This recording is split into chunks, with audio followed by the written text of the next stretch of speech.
here, so you can start whenever you're ready. Okay. All right. Okay, so first of all, I just get a gauge of level of familiarity with Talend, just kind of like beginner, medium, obviously expert, maybe. So how many would consider themselves beginners? Okay, how many mediums? And how many experts?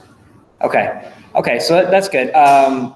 So what we're going to go over is we're going to go over a tool or service as a platform called Databricks that is meant for machine learning, and then how we can use Talend to integrate with it and kind of have a better story together. That's kind of our initial name for this workshop was Better Together.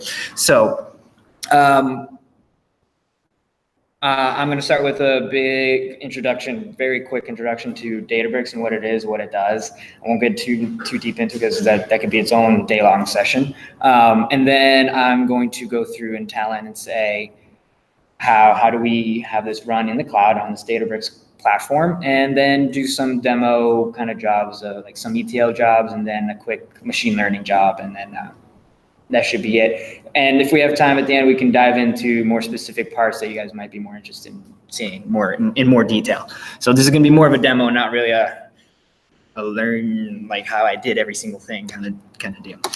All right, so for us, we're working in Azure. You can easily do this in AWS, and I think Databricks is now available in Google Cloud too. I can't remember. They're expanding their different cloud availabilities. But for us, we're going to use Azure. This should look familiar for anyone who uses Azure. For us, we just put it all into a group here called Better Together. You will see, and again, slow me down if I need to slow down. We call this Better Together. It's an Azure Databricks service. So that's the resource that we're going to be using and we're going to be launching. And it's pretty simple. You just go in there and just launch the workspace. Azure signs us in. This is the landing page of Databricks. It has some quick tutorial and documentation stuff. Obviously very good to read that on your own if you're interested in Databricks and what it can do. But for us, I'll just go quickly through the different screens here. This is home where we are. The workspace, this is where all the different artifacts are going to be stored. Databricks works a lot like Jupyter notebooks or any other kind of machine learning notebooks. If you guys have ever used any of those, we'll see it more in depth when I get into it. You can also bring in data manually as tables, either from files or from different connections, and you can see them laid out here. Clusters, this is the big important piece. This is where you can create cloud clusters, computing clusters, basically. This is going to be the brain of the operation. You can see I already have one running because it does take a few minutes for it to spool up. So I have one running for the purposes of our demo. I will show you how to create one right now, though, just so you can see how it's done. And this is key for the integration because you need to be able to tell Talend, hey, I want to run my job in the cloud. So send it to this place so that it knows where to send it so it can run there. So it's super simple. You can see here, create cluster, a button.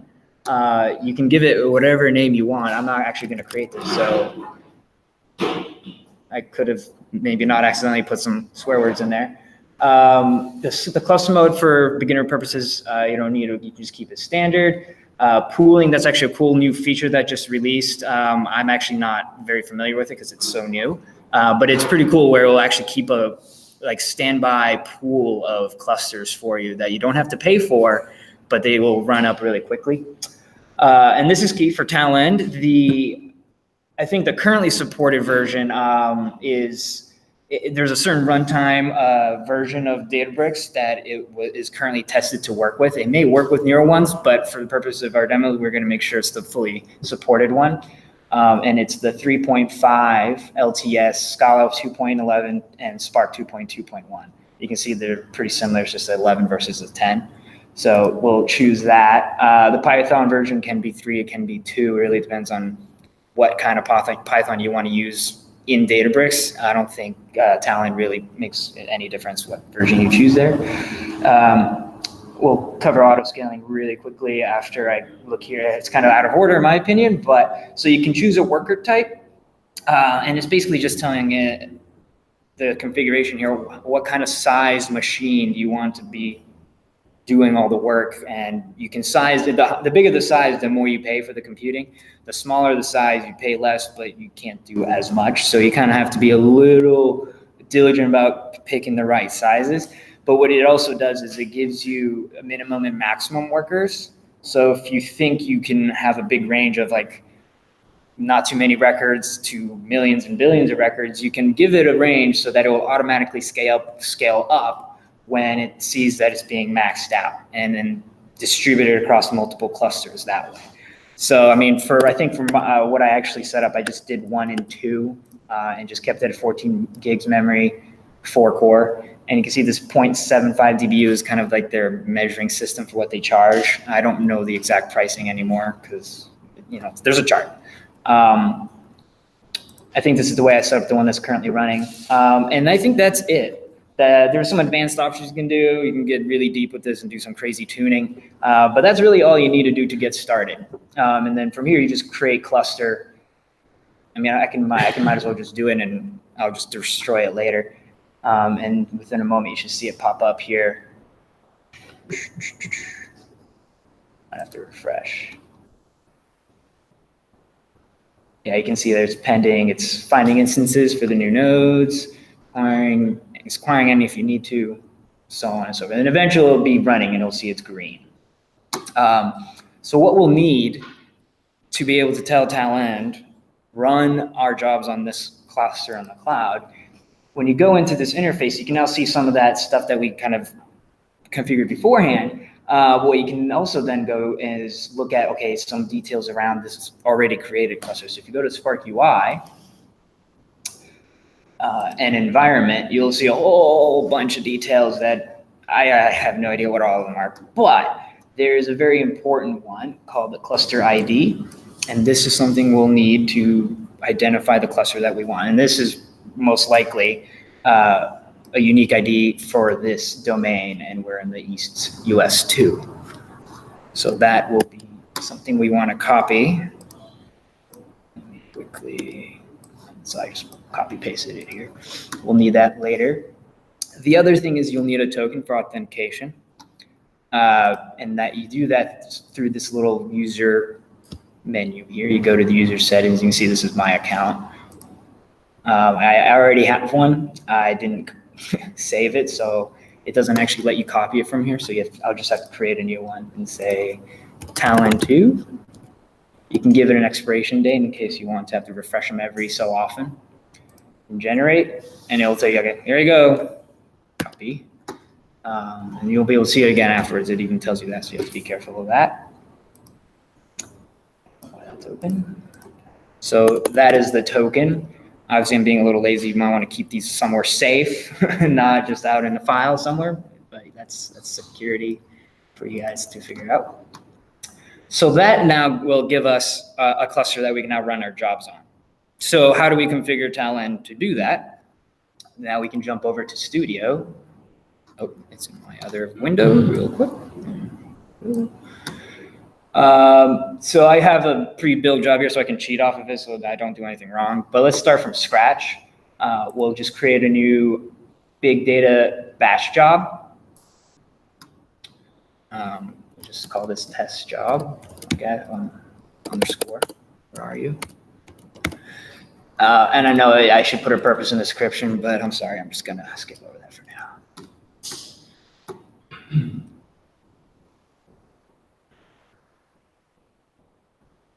There we go. And yeah, you can see it's big data. So when you go to the, first of all, to set it up, you go to the run here. You can see the execution screen. You go to the Spark configuration, and by default uses local mode, which is great if you can run it locally. And it's actually probably recommended to run it locally if you can have the files locally, because then you don't have to waste money on cloud infrastructure if you don't need it. But if you get to the point where you've already tested, spot tested or unit tested your code, you can then move it up to production or even QA in the cloud. So you uncheck that and it'll show you, okay, well, you have different options here. So distribution, Amazon EMR, I'm not sure, I actually haven't used many of these to be quite honest, but you can see under here, there's a Databricks option, which is very nice and convenient. And hopefully another part of what you think get out of this is like, wow, once I know where to look and what to bring and put it in, it's actually super easy. It's not hard at all. So you get Databricks there, and you'll see the different parameters that I was talking about, the Spark version and 2.21, 2.11. Those are the only options right now. I am a couple of versions or minor versions or a major version behind in terms of my Talend Studio. So that might have changed, but for now, that should be good. And yeah, standalone as well. So this all gets pre-populated and you don't need to change it because there's no other options at this point. But this is basically what's telling Talend that this big data job is going to run on a Databricks cluster. And so here you have to put the endpoint, and I need to remember what it is. Azure.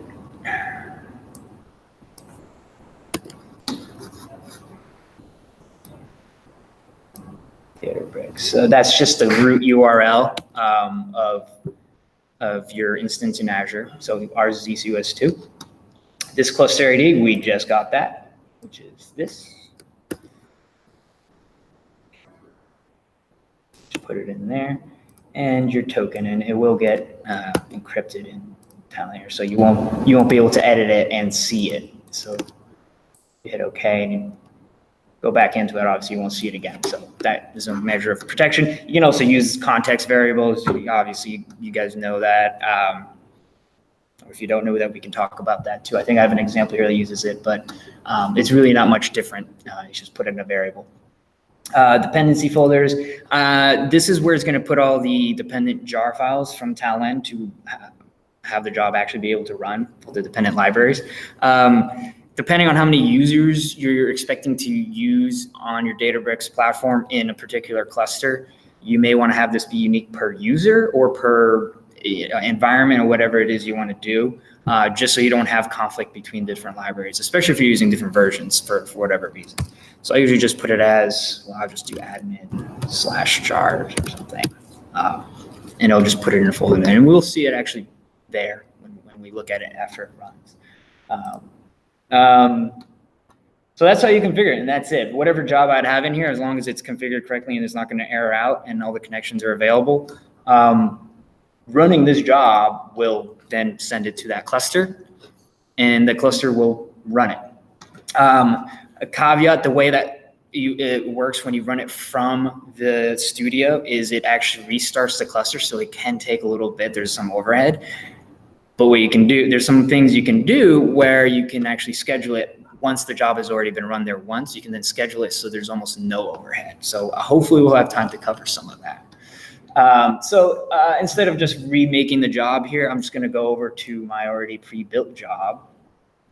Super simple, nothing crazy happening. I'm just trying to show the point that you can do this. I'm just doing a T-row generator here, just making some fake data. And that popped up on the wrong screen. I'm just making some fake data here. First name, last name, using the built-in Talend generator functions.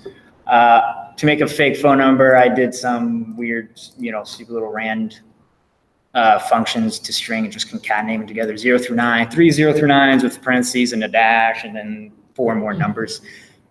Does that make sense? It's just creating some fake data, names, phone numbers, faking some social security numbers. And then just for example, in the TMAP, you can say map. Oh, man, it keeps opening up on this screen. Come on. You can say mask the social security number before you put it into Databricks. So if your data scientists don't have clearance to see that kind of information, you can do, it's a super simple example, but you can get a lot crazier with this. And so the point and the story that we're trying to say in this workshop is that in theory, Databricks can do all this ETL stuff as well, especially so you can do masking and you can also do combining data from different sources. But the story we want to tell here is it's actually a lot faster and easier to develop that kind of ETL in Talend. But you can still utilize the Databricks cluster to run it. So you can do all your development quickly in Talend and just have, say, cluster run it for me, and it'll do it. You can do the same thing in Databricks, but the code, it's actually code. it would be a lot more unmanageable or a lot more difficult to do. That, and depending on your skill set that you have in your team, it may be impossible, or it takes a long time for them to ramp up on the language they have to learn. So that's kind of the story we're trying to say here. It's like, this is great because then you can just do all your ETL in a very reliable way and have great development cycles here, and then just have the running be done on the cloud. So I think what we're doing here at the end here was just dumping this to a file that's going to be out on the cloud, our cluster that we created, and this is just the root directory /table/test data. This is outputting as a delimited file.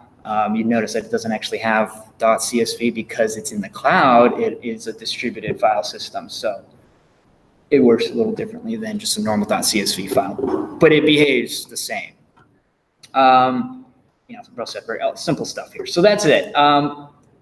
Let me see if I configure this already with the same cluster. Just want to make sure for that. Yeah, I did. Okay. So this is now, you can see this is configured to run in that cluster that is already running. And so we can just go ahead and run.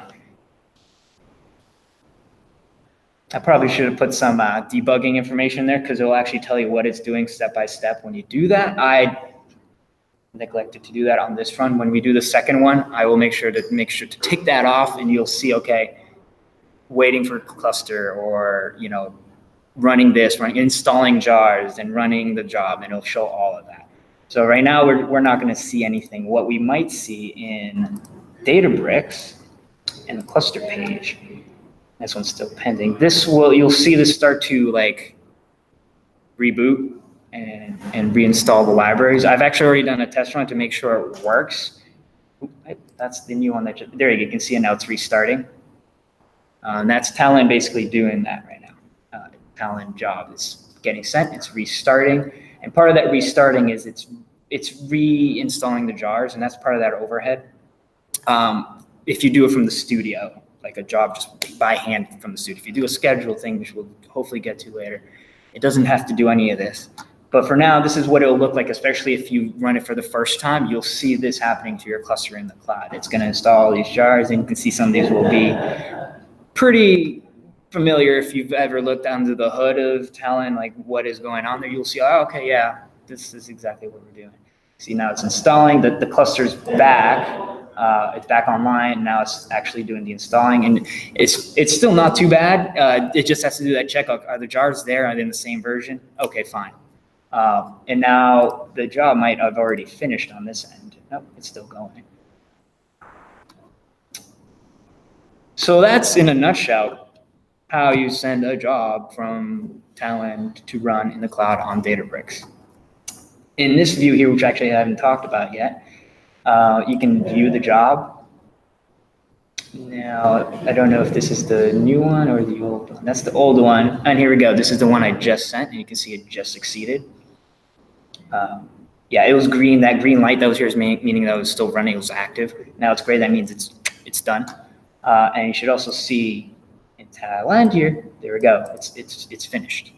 So now what we should see is a file name, or a directory called /table/test data in Databricks. So if you go to our workspace,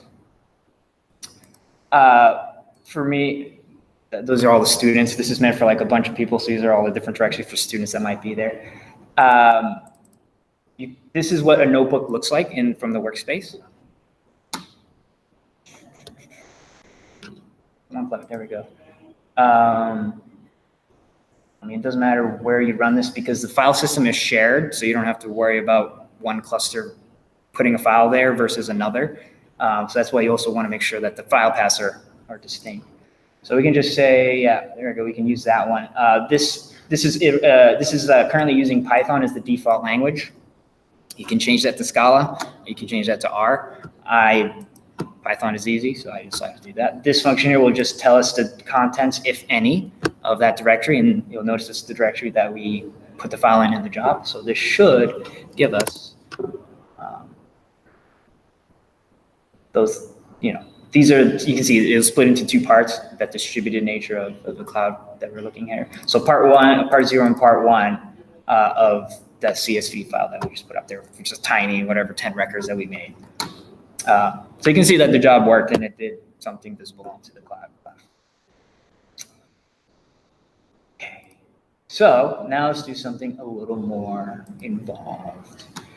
Not too much more. This is all super simple still. We just have a bunch of tables that we're going to join up together into a flat analytic ready table. Put it out there. This is not going to be a CSV. We're going to put it out there as a Parquet file, which is a bit more optimized for Databricks or for Spark in general to run off of. It'll just be faster to do any data analysis off of it.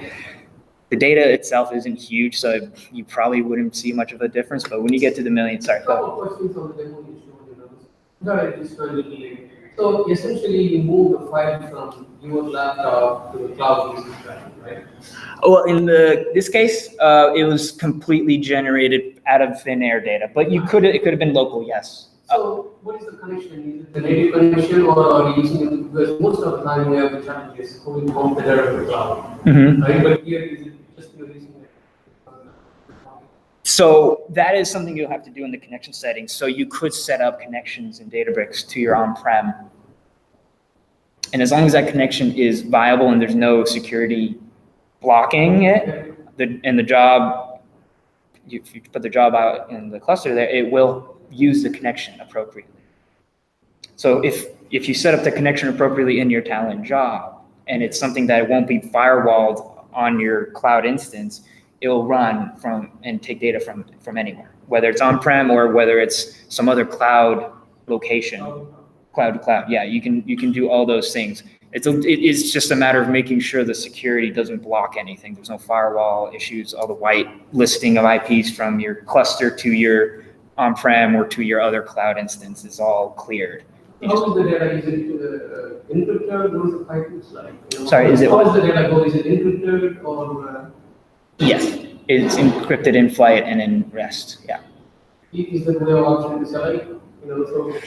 That is out of my realm of expertise. Unfortunately, I'm not a big security guy, but you might have the answer. Is it encrypted in Yeah. Basically, how do we push the data? Because cloud voice are different, right? And then from an enterprise perspective, how safe is the data? I don't know if it's encrypted in that function. Well, it will be as encrypted as whatever the connection you're using is. Correct. The AWS has a feature you can encrypt the files data and everything, never join web services cloud. So if you deliver some file, you want to encrypt that using the AWS algorithm, you can enable that feature just other than encryption.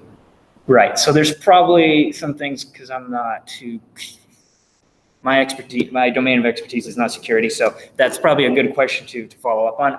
My instinct says that yes, either A is by default encrypted in flight and at rest, or you can configure it to do that. I know there are some security, they even say that they won't allow that, they want to say what is going on inside, and they want it to snoop around because depending on, let's say, two-way, data comes from cloud back to our network, so they can dump something, right? It will be encrypted, but they can dump something in the production, so they want to release what's going on. Well, the job is set and then it's running locally within Azure. Yes. So that, once it's there, It's whatever security that's set up. From your laptop over. The whole thing's there and the data's generated. Mm-hmm. Yes. So there is no, it's as secure as this connection, basically. There's nothing in flight from. Right. There's nothing actually coming directly. So, okay, right. in this case, you are basically saying the data is generated on the cloud server, but what if we have pumped the data from your domain? Then, like if you're sending it up as a blog or something to Azure, then that is encrypted as the Azure connection with the Azure requires. Yeah. Like with Amazon, I know it's So if you're in a secure tunnel, if you're in a secure tunnel. Yeah, or if you're doing it from a coffee shop.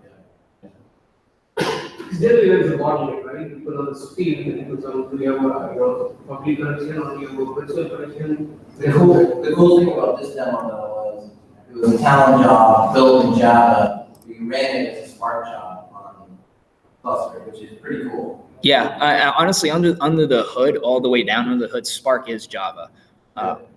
It's just optimized in a different ways where the way it works. So if you look at some of the detailed logging and error messages from Spark, you'll be like, yeah, that's Java. That's So definitely even Java. though It's using a JVM to run everything anyway. So You bring a good point, when it does this Spark is Java, does it give the ability to go and modify and put our own function? Yeah, you could, if you had a function in here, you create your own function. Mhm. Let's say in Talend, yeah. Teams. I'm saying using the state Spark, because Spark has got a lot of features which you can do in the data science like everyone. So. right, exactly. And so that's the next part. What we're going to do is we're going to say, let's put up this data into Databricks after we've done our ETL so that the data scientist doesn't have to worry about that. So that's another way you can kind of look this like, okay, have the data engineers do Talend development, and have the jobs run in the cloud, and have the data that it produces available in the cloud for the data scientists to do their modeling. They do a lot, yeah, exactly. They do a lot of modeling, and their code is not clean. If it's a Spark, they know, all they can say, plug in, here is my, and then you get the.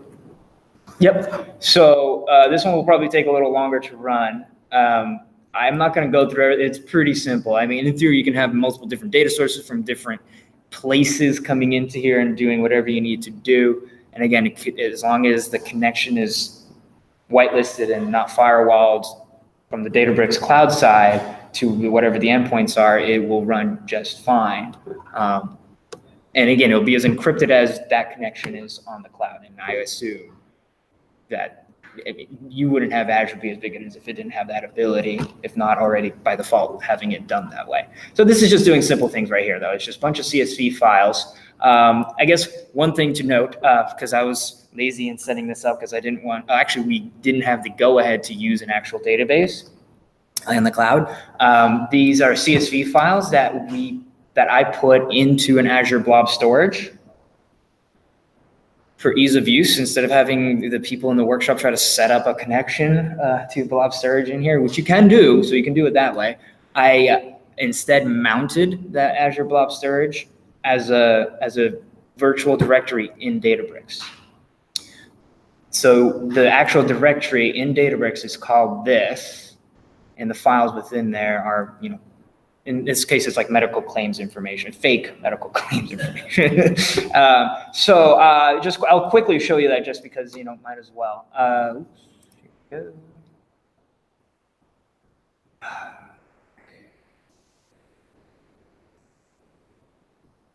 And so in Databricks, you can use this to mount. It's a function. It's a dbutils file system.mount function.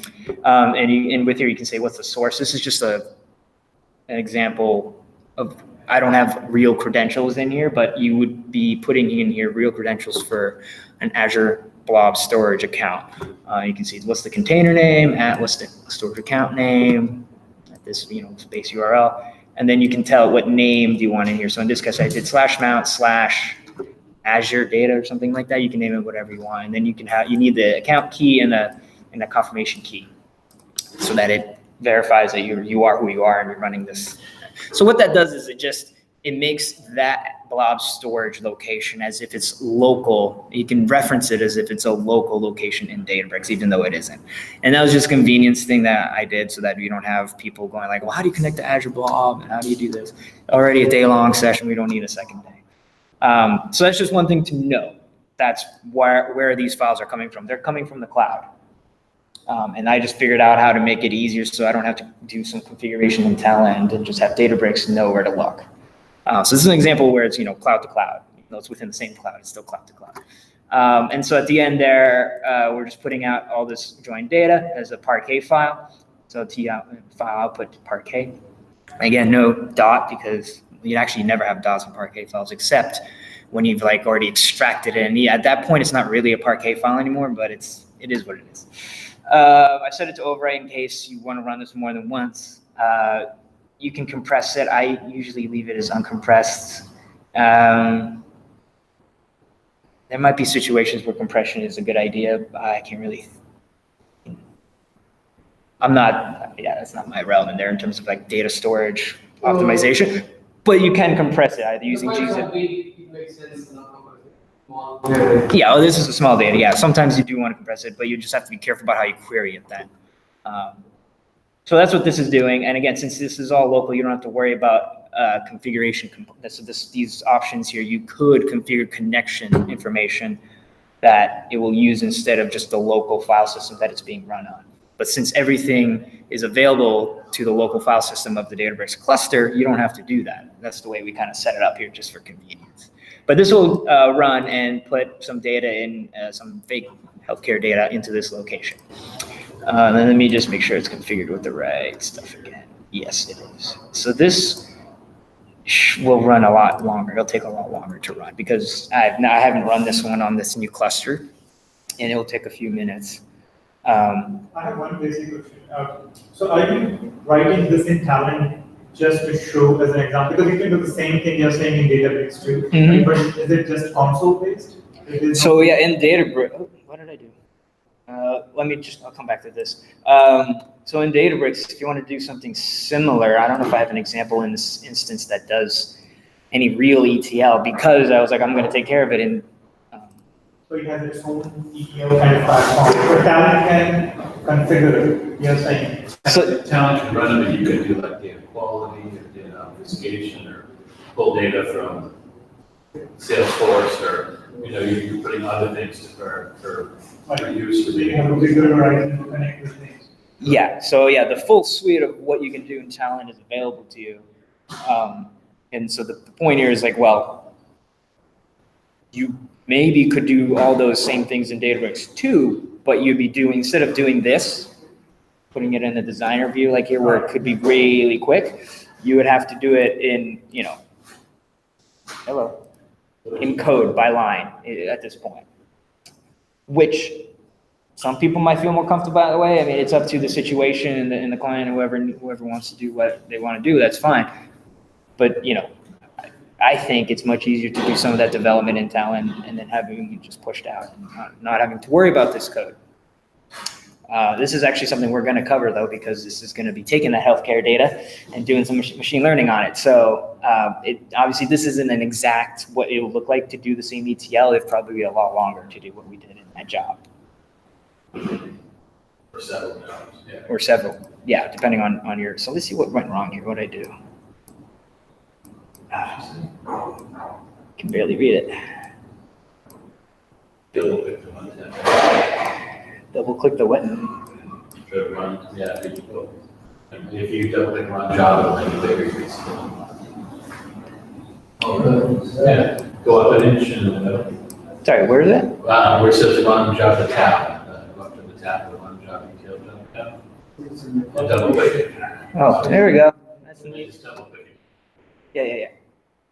Little things you learn. Yeah, painful little lessons you learned. Problem accessing, What was that? access tokens invalid. All right, I didn't put the, New token. both tokens should have been valid, but I maybe just didn't update this from like the demo back in the day. So that's probably it. And you can see that old one is not visible. I was thinking this token is doing the encryption at motion, like transit. Mm-hmm. I thought that's why you have the token, but you might. Yes. Well, I'm not sure if that's why you have the token. That's more to make sure that no random person can just say, use your cluster to do whatever they want. But it probably has actually probably does have something to do with the encryption. So, okay, let's try this again. I'm gonna cancel real quick. I just want to make sure I have the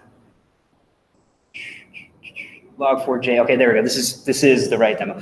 This setting right here is what will tell you as it's doing things, what it's doing. So you won't just see started, stopped. Well, we used to log it, yeah.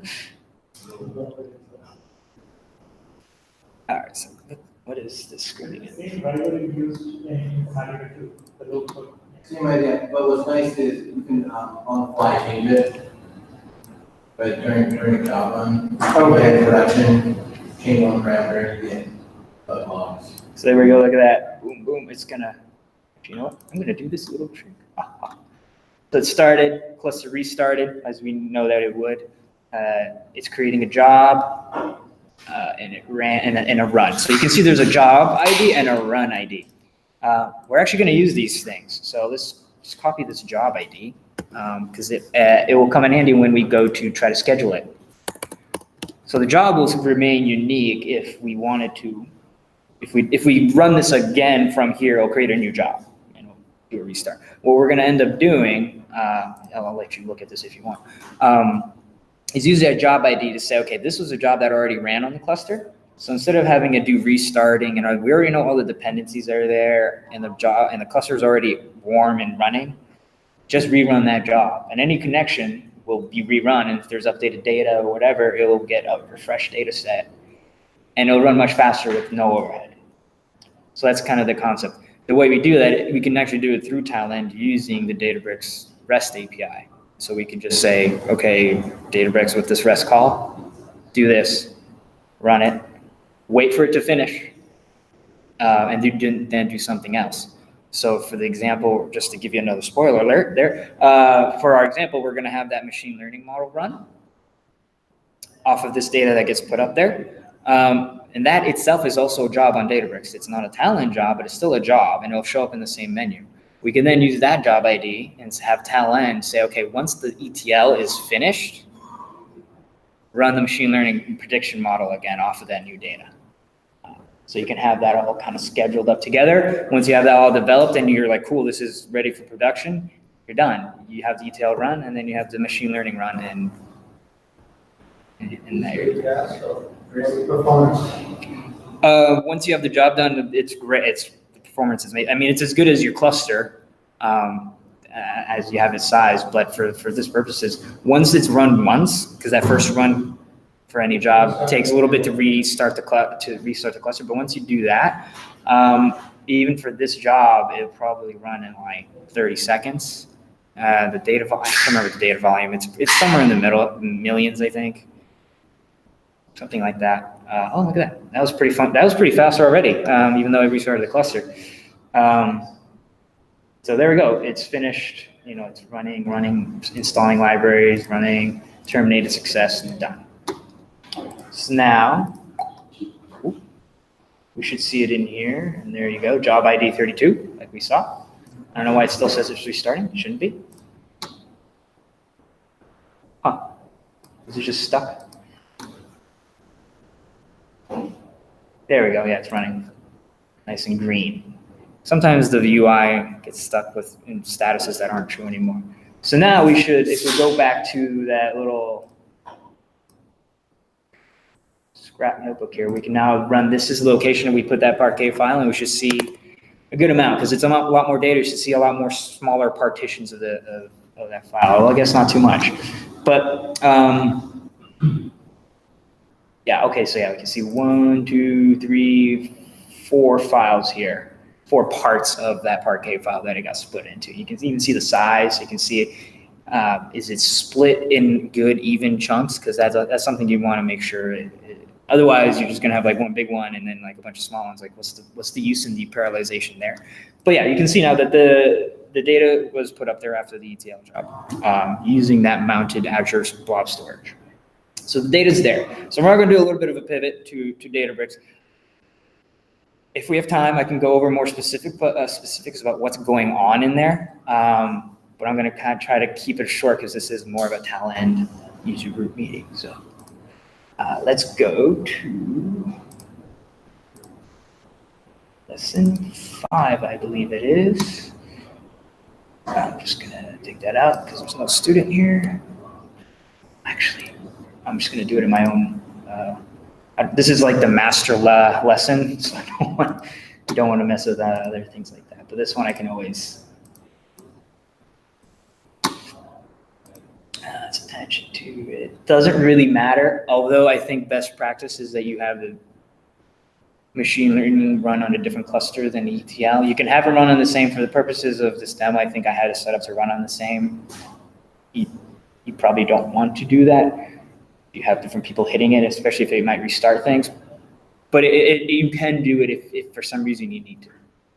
So I can have it run on that other cluster here. Student 1 can So this should, so what this does here, you can see spark.read, that format. That's kind of how you'll be using Spark in Databricks. It's very, and this is Python obviously, but if you're familiar with this kind of programming, it should come pretty naturally. It's just a matter of learning the different methods. So yeah, you bring in a Parquet file, and here's the location, the one that we just put, and this just displays it so you can see it. So this is what the data looks like. Don't worry, it's not real. But this is the data we have. We have some description, some things we can code, and medical information. So here, now we can have your data scientists look at this information. Another thing you can do right in here from the display, you can start charting it if you wanted to. There's some limit. It's not like a Tableau or a Power BI, but it's enough to maybe get some visual insight if you have it. Do I have that later on? Or is it? Yeah, okay, I need to do it here. That's part of the thing that we do. I think we do a scatter plot, and let me see if it's, oh gosh. I think it was, I can't see the words. Oh, wait, paid amount, and patient age, I think is what we have our,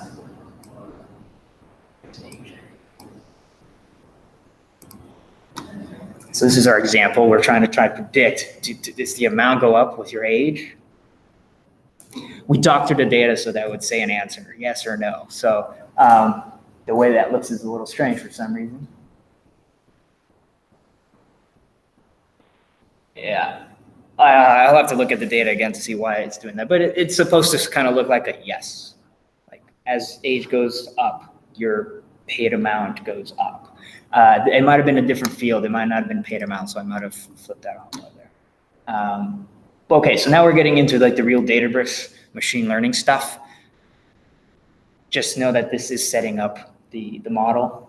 And again, if we have time, we want to go over this, we can. But this is setting up the model to say what's the age is the thing that is the predictor. And we're trying to, it's the build amount. That's right. I did use the wrong field, but the build amount is what we're trying to predict. That's what's happening here. And we're using just a simple linear regression. So we're going to say, is there some linear correlation between patient age and build amount? So this is setting up all that stuff in Python, PySpark Python. And at the end here, you can kind of see like this is what the features look like. If you're familiar with machine learning, that should not be very strange to you. And these are the labels, which is the target again. This is setting up that was setting up the features for the linear regression, and here's actually running the linear regressions off of that feature and label data with some parameterization just to kind of see which one's better. And you can see there's two sets of predictions. We're doing model A and model B based on different, they call hyperparameters, and machine learning lingo we'll go over if you need to. So it's basically just doing tuning between two versions of a linear regression. And at the end, it'll give you, okay, this is what the actual value was, and here's the prediction off of the model. And you can kind of gauge how accurate it was or it was not. You can see some of these are pretty close. Again, this is very basic machine learning, but. You're gonna apply any machine learning on this, or? What's that? You're gonna apply any or other algorithms, or it comes by default? Based or we can choose where You're using linears or other. I think that's your question. Yeah, there's other. Oh yeah, there's a whole library of machine learning models you can put in here, and there's also the ability that if there's something that they don't have there themselves, you can install it, and as long as it can run in a distributed environment, it'll work just fine. So I've had to do that a little bit, and it wasn't the most straightforward thing, but it can be done in terms of bringing in a library that it doesn't have installed already. So linear regression is like one of them. They have logistical regressions. They have classifications of all sorts. They don't have much of time series, but not many people do. That was something I came across with our engagement. That was fun with time series, figuring that out. But yeah, there's a whole, and they have very good documentation, so you can look up what they have and they keep it up to date all the time. So here we're just evaluating kind of what we said, how close was it? And luckily it's already run, so I don't have to kind of run it again. Well, should I run it again? Yeah, we'll see. Hopefully it won't error out. This is just evaluating that regression for model A and model B. And at the end it says, okay, the model A was whatever parameter we chose. Mean squared error is 5,700, okay. The absolute error is 3667, okay. B, you can see that it's almost the same mean squared error, but the mean absolute error is a little higher. And the R squared, basically, you know, how closely does it predict? It's an indication of how closely it predicts the data. Is around 85% for both of them, so they're not really that much different. But you can say, okay, this one's slightly better. I can't remember. This one's slightly better, and you can choose that. Ideally, in another situation, you'd have something that's clearly better than the other, and you choose that model. But this is just telling you how the model that you fit performed against the test data. So then what you can do is you can save the model. In this case, I guess we chose A, right? Sure. We chose model A. You can save it out onto the disk in Databricks. And you can also save out the pipeline, which is the that feature generation part, that first part where you create the array and the label and the features, and then the actual model itself that then predicts off of the data you put into it. So let's see, I guess I'll just run this whole thing, see if it doesn't error. Hopefully it doesn't error. Data should be there. We checked that it was. Once your model's built and you're satisfied with it and want to start automating these, you call a REST API and trigger that off. Yeah, actually, so what I should have done is, whoa, screen, right? Can go to, do I go to run? Schedule, there it is. You do a schedule new job, and what's that? This is cool.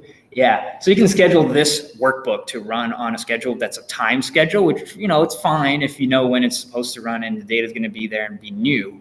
So what we'll do is I'll just say, yeah, okay, fine, to any of that. It doesn't matter. What I'm going to do is go into that job or into this schedule job.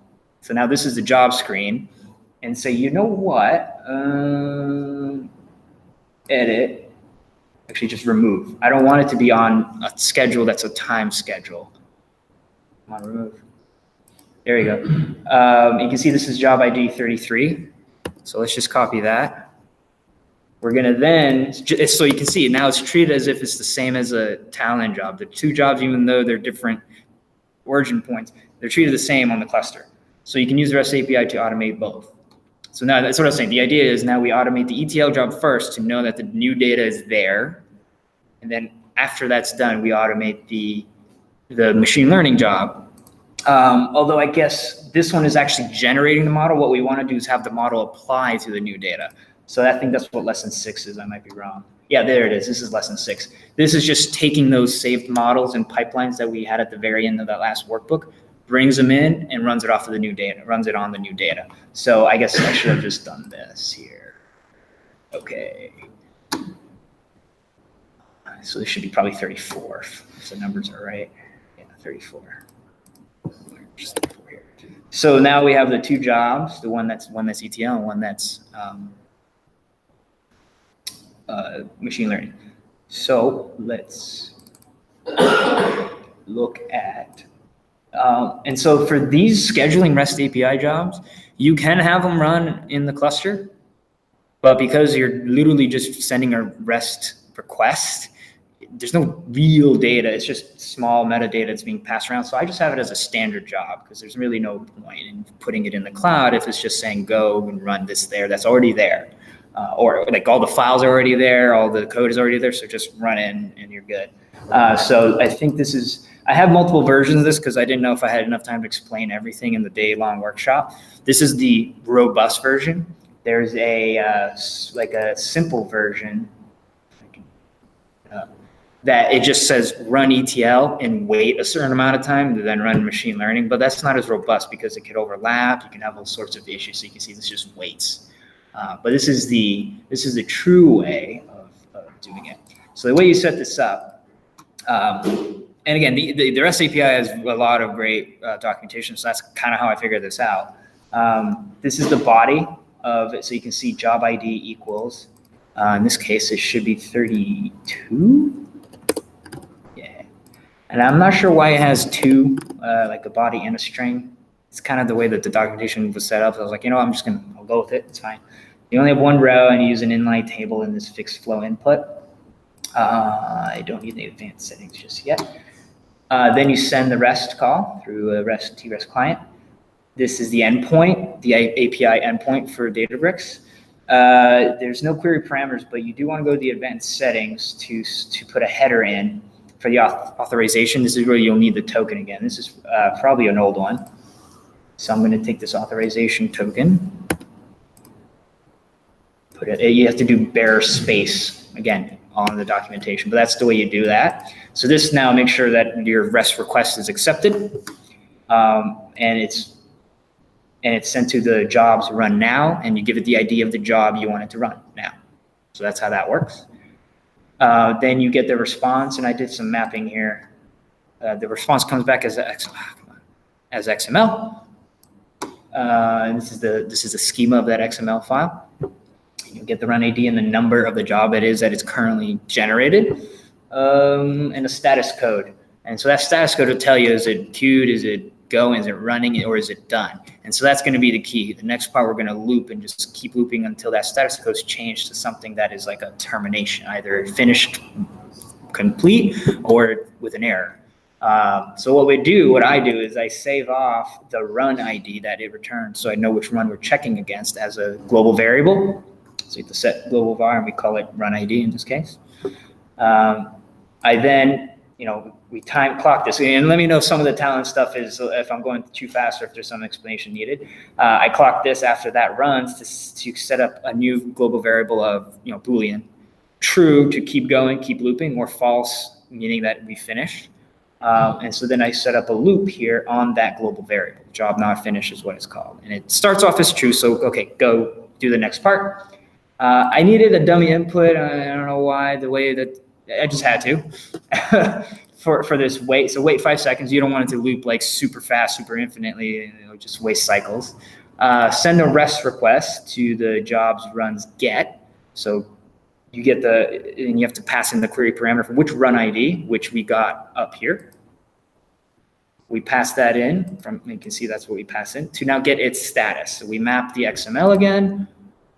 Very similar, actually, I think it's almost identical as XML. And then, I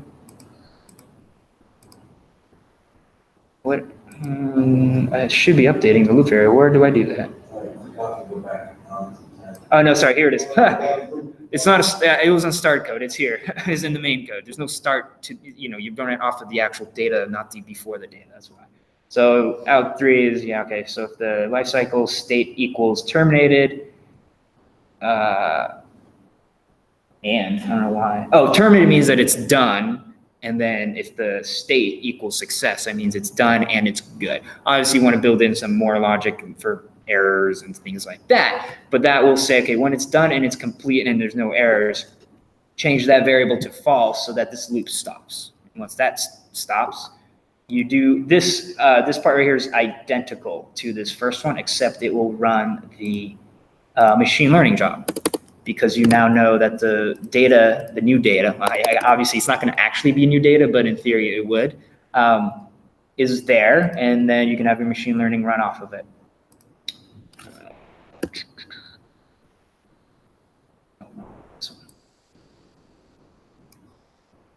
That. Go. Cool. And it's the same editor. I mean, in this case, I just had the logging. You can have it do more. You can have more logging all over the place, or you can have it do something else down the line, so on and so forth. So this is what this will hopefully do. And again, this is not running in the cloud because it's just REST. So hopefully, I didn't do anything bad, and it'll run fine. It's okay if something pass that then exactly knows which algorithm it is, right? The explanation of that algorithm. Yeah, so that token is unique to the cluster. So it will, yeah, oh, here we go. I did do something. Huh? I missed the token somewhere. New instance.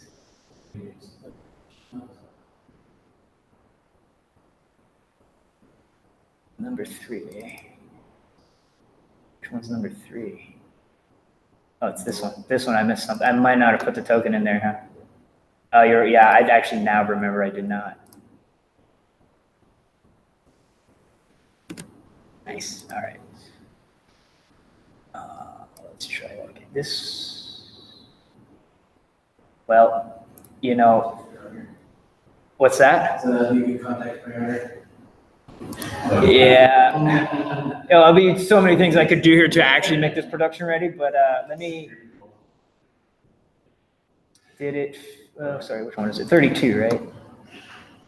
Did this finish? You can see now there's a second run. So it did do that first run. That run that we told it to do first. But then because I messed up that thing, it errored out, and now we're gonna have to just do it again. You'll see a third run here. You can see it only ran 23 seconds versus 2 minutes, 23 seconds. So the overhead really just got removed.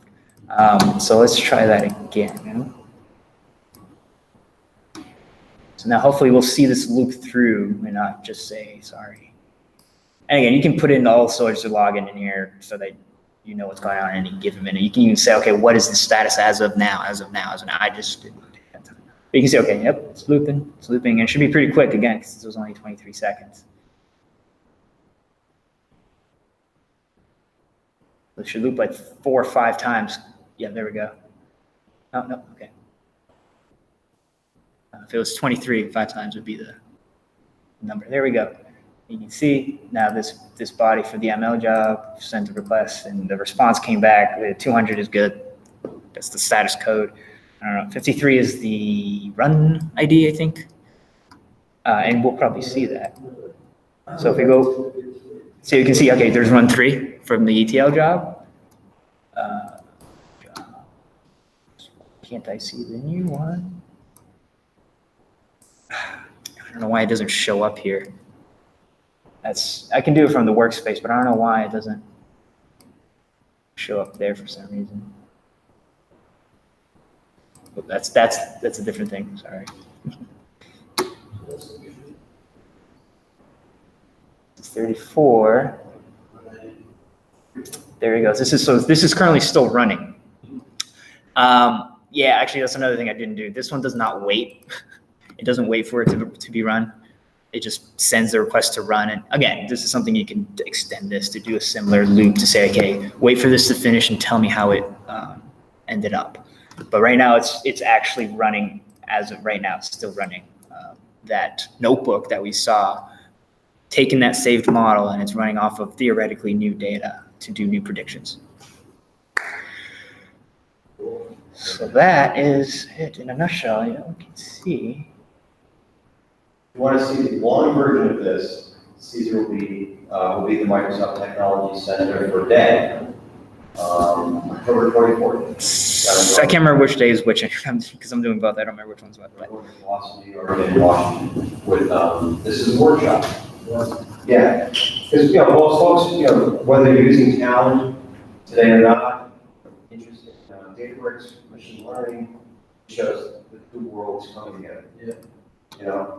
Data scientists want to work with data engineers can help get the data prepared, ready for use, and it shows a great interaction of how these two studios work best together. Because Databricks does some Databricks, but it's not Talend. It's a weak ETL data prep tool. Talend is not a data science platform. So the two of them working together, this is a great combination to light up data scientists around the world working with data engineers to prepare and make data analytic ready around the world in enterprise class production fashion. And Cezar worked with the leads at Talend, the lead at Databricks, and with Microsoft to kind of pull this workshop together. That's very well done. Just kind of bring we work with the national product leads on all sides to build this. So I don't know. Oh, there it is. That's weird. I'm not sure why it's hung up. It's pending. It's not actually running. So I must have. Maybe that first run that was. Sorry, what is that? Or that first run Oh, nope, I think I know exactly what it is. Sorry. This right here, it's actually the way when you set up a job from a notebook, it will default the cluster to a new standalone just create and destroy cluster. So it's not using our existing cluster. So so it says this new automated cluster. I'm just going to use an existing one and say this one. So you can set that up on the job level, and then the automation will kick in, and it'll be fine. I just didn't do it right. Well done. Thank you. Ooh, right up on the time, huh? So the 24th. Yeah, bro.